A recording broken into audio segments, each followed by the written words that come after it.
So guys, welcome to this highlight video as we kind of create these live for the live show. We're talking about New World breaking another record week over week. To catch Chris up to speed, Brimstone Sands was announced, and the Summer Medley Fair, which was going on this summer, which is kind of a big piece of content, that's a seasonal piece of content, turned itself off. You know, like that was wrapping up September 6th. And I was wondering, I was like, well, are we going to see less people? Because, yeah, a little bit of content kind of wrapped itself up. We see seasonal events and MMOs all the time, but this one was kind of a big one. It had music. It had this whole, collection and fishing kind of, seasonal event.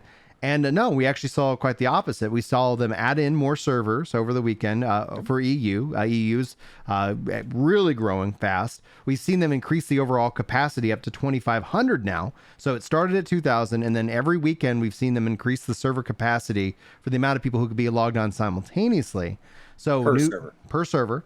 Okay. And so we finally saw them actually break over 40,000 concurrent players this weekend. The previous record was 36, and that was set last weekend. And the previous from that has just been stepping itself up week over week over week. A lot of people are having fun. A lot of people are excited. A lot of people are frustrated because they're still like in a queue, and they're like, wait a minute, why am I waiting in this queue? And so a lot of speculation, especially as they build up to the big update set for October, is like, sure, will we see, even more servers? Will we see the server cap increase even more?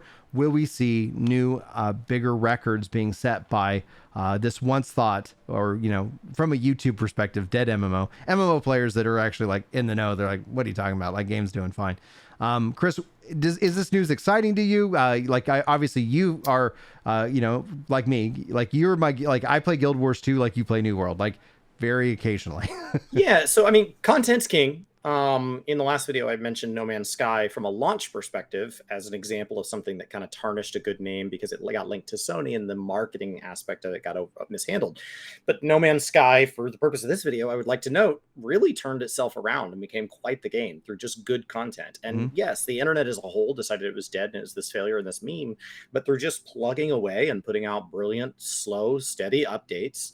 The core fan base has grown and people are really happy with it. And New World can experience that as well. You can recover from bad reputation through just outlasting. As the haters get tired of hating and move on, the bad reputation kind of fades away, and all that's left is first impressions. And if your first impressions from a certain date moving forward are always positive, eventually the number of people that have been around since kind of the good news trajectory, that's all that's left. And so then somebody shows up and it's like, oh, wow, everybody seems really happy with this because it's been long enough without a mistake that there isn't that much animosity left in the air. Not that there's not anybody that hates the game, but those people have moved on to other games. Yeah. It would be better to never have the down cycle, but that's really hard in MMOs because they get this huge initial surge. They'll never maintain that.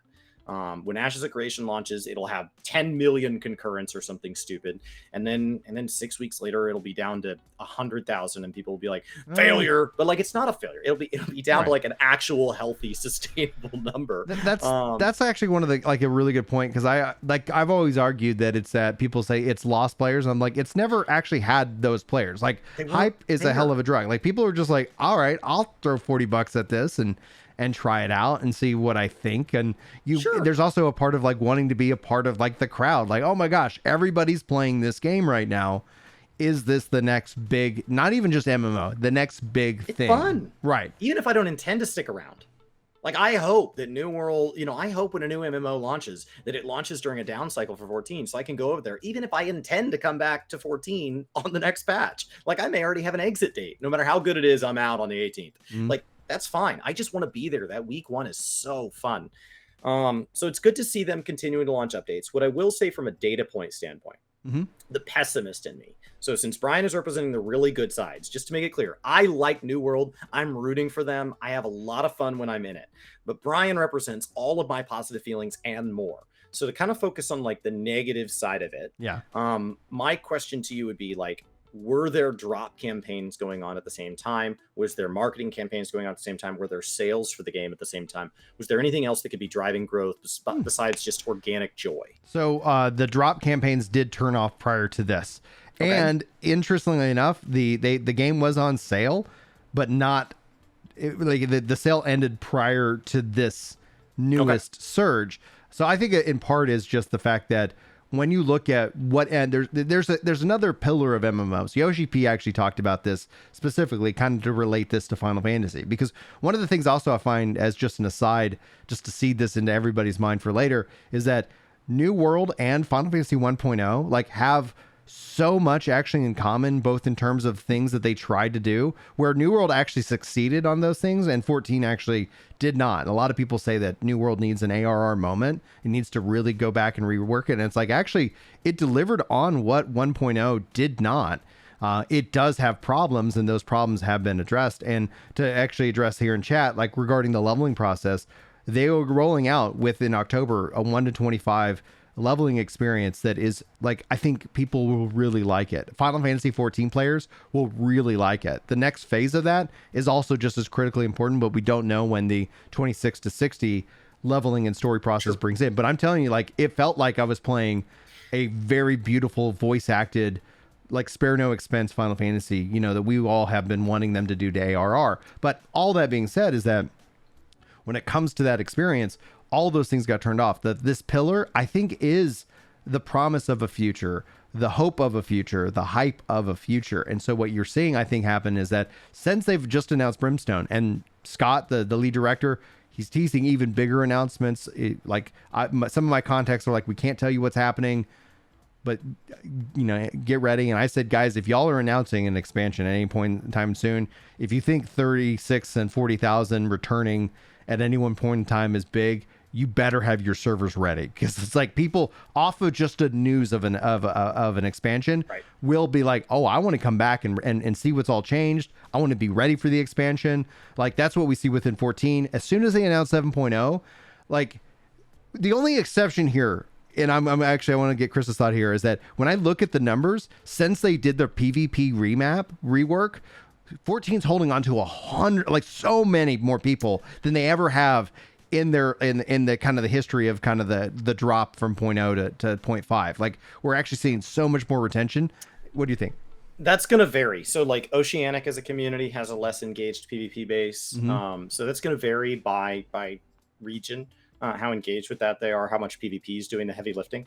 And you're starting to see at this point, like, if something from 6.2 doesn't grab you, we are starting to see the drop off of 6.0 features. Mm-hmm. Yeah. At this point, like, people have grinded. They've hit 1,000 matches of Crystalline Conflict. They've maxed all their gatherers. So I think we're starting to enter a more typical, just standard, healthy portion of 14, where I think a lot of people feel very, very comfortable taking breaks right now. That's not a bad thing, right? But it does mean that those concurrents are probably falling to a more sustainable level.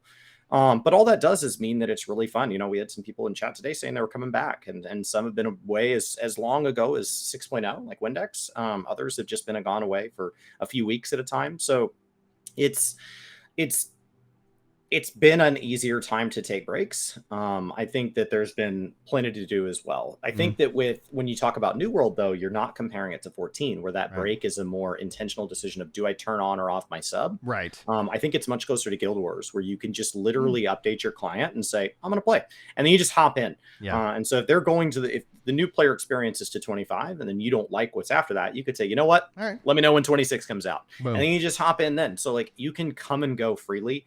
And that's why I asked about those other campaigns, because now the question is not, will they ever come back, but why now? Why is now the time to come back, as opposed to, like, from a buy to play? There is a question of, like, if there's not FOMO, what makes me come back to a game I've already purchased, as opposed to just, like, I could just wait another month. Right. That's one of the things that that's where, when I was, like, kind of breaking down my analysis and especially my video about why everybody's wrong about New World, I see, like, all these big creators, and they're all kind of saying the same thing. And then I see that sentiment echoed.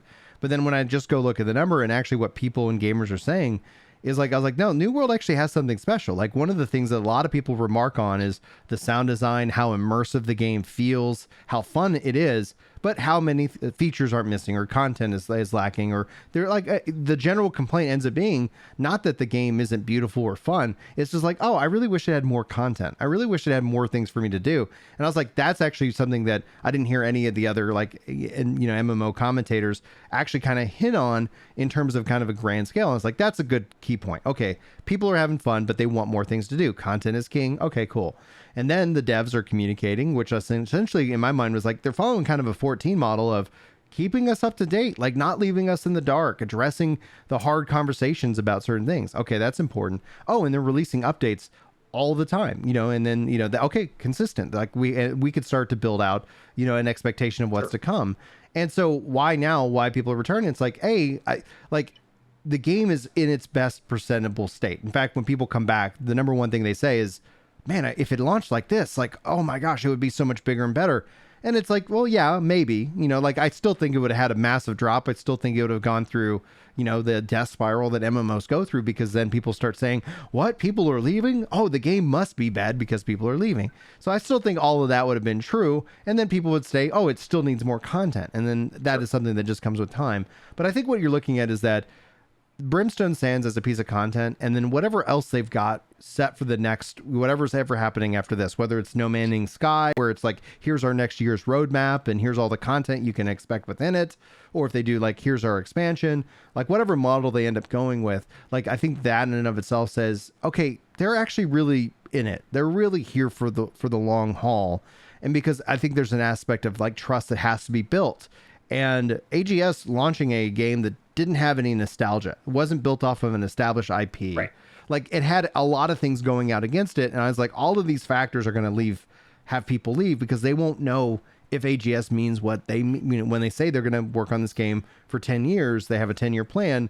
Like, does that mean anything to you? Because Anthem had a 10-year plan and they were all like, here's our next phase and here's what we're working on. And then eventually they're like, never mind, happy anniversary. Like on the anniversary of the game, they said, you know what? Nope. Destiny gets a new 10-year plan every year. Yeah. It's great. Yeah. But the fact that Destiny keeps putting out content is like, okay, cool. It helps. Yeah, it does. Helps.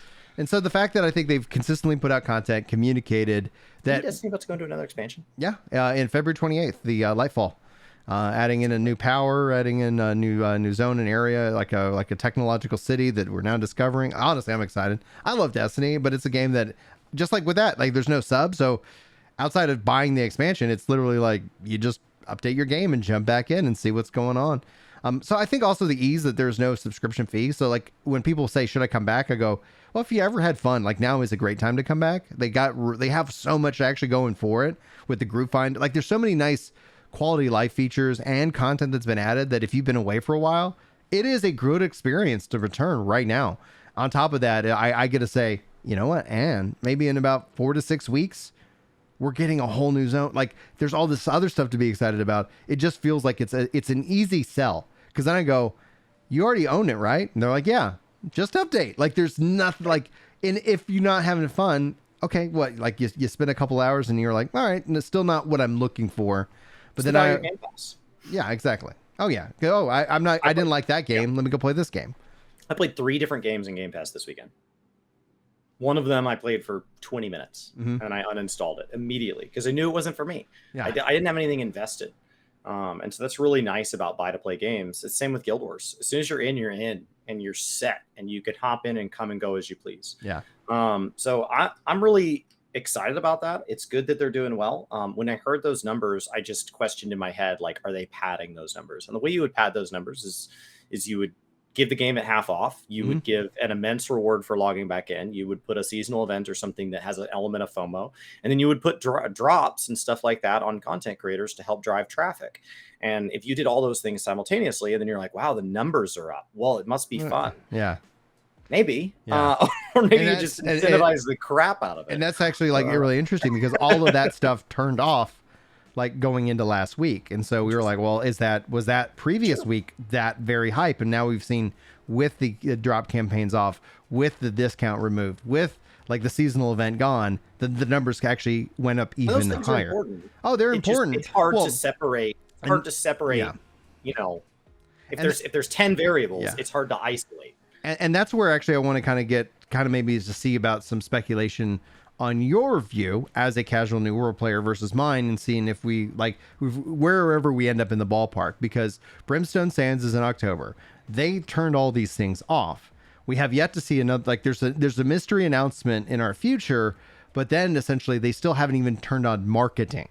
And so I feel like if they get all their ducks in a row, whether Brimstone Sands is out, like what would be your prediction in terms of concurrency growth for New World here by the end of October? Like, where would you put their theoretical cap, assuming they continue the process that they're continuing, and assuming and when they turn on those marketing things, if we were already seeing 40 at the current level of growth? I think 2 to 4x whatever their average over the last year has been. Right. And so relevant to yourself, like if your game has 1,000 players and through a series of updates and positive feedback from the community, you're at 4x or 5x, I think that's really exciting, even though it's only 5,000 and we're talking about games that talk in hundreds of thousands or millions. You know, if Brian puts out a game and he's got 10 players worldwide and he puts out an expansion, it's got 100, that's amazing. Yeah, that's amazing. And so I would say, like, before we talk about theoretical cap, I would distance myself from the actual number, because I think that starts to take away from the real joy of it. If it's at 2x where it is, that's amazing. Regardless of if that number is a fraction of insert other game here. Right. Well, this other game I play is way bigger. I don't care. Like, we're talking about growth. We're talking about like how many new faces are in, how many returning faces are in, how many people are having fun that a week ago weren't having fun and are now mentioning at work or at school or with their friends, or they're on Xbox game chat playing some other game and they go, yeah, I was playing New World earlier today. It was a lot of fun. I'll probably play that after I get off of this game we're playing together. I think that's the real organic thing there. And so my question is, like, how many new and returning players can they get? Can they get 2x their player population? Can they get 3x their player population? So if their average player population over the last 12 months has been 20,000 concurrents, can we see them hit 60? Can we see them hit 80? I think that's incredible, because the number gets big enough at that point, you know, for a fact it's not the average people, because there aren't enough average people. Right. So I think that'd be really exciting for them. Yeah, I think that actually that's right in line with essentially some of the prior conversations I've had, where it's like, okay, yeah, because when you start to think about 2 to 4x, like that actually gets into some actually really big numbers, and that it'll be interesting to see, regardless of the number, right, what the conversation then transitions into, because you'll still have the haters, you'll still have people who don't like New World, and they're going to let you know about it. They let me know about it. They've let me know about it for the last year, and then my response is like, well, why are you on this New World channel? Like, why? Well, you're actively like trying to, you know, it is just humanity, right, at its worst. But the in that regards, like, it'll be interesting to see what the overall algorithmic content shifts to, because then is everything like, oh my gosh, New World did it? Because like, I still think that after this, there will still be a dip. There will still be big games that come out. There will still be kind of seasons in which the other expansions drop, 14's dropping content, WoW drops content. Like, the ebb and flow ends up being it. But the question ends up being is like, okay, if they're able to draw in more people and are excited and has a future, you know, what is the new floor? That's kind of usually what I look at. What ends up being the floor? I could say we have a floor for New World. It's not a bad floor, but it's like, do we end up seeing a new floor set sometime after the hype and after the initial content drop, as people come back and play the new experience and say, oh, that's great, I love this, I'll be back when they finish this experience through the next leg, that like, this is really truly amazing. You know, like, what does those numbers end up looking? So it isn't about, for me, the 2 or the 4x in terms of the concurrency. It's the, okay, after all of that is said and done, where does it kind of settle down into as it gets back into its like, okay, regular scheduled, you know, here we got a new dungeon this coming month, and, you know, or whatnot, etc. So it's going to be interesting. Any final thoughts on New World before we transition to Blue Mage conversation? No, let's go talk about Blue Mage. All right.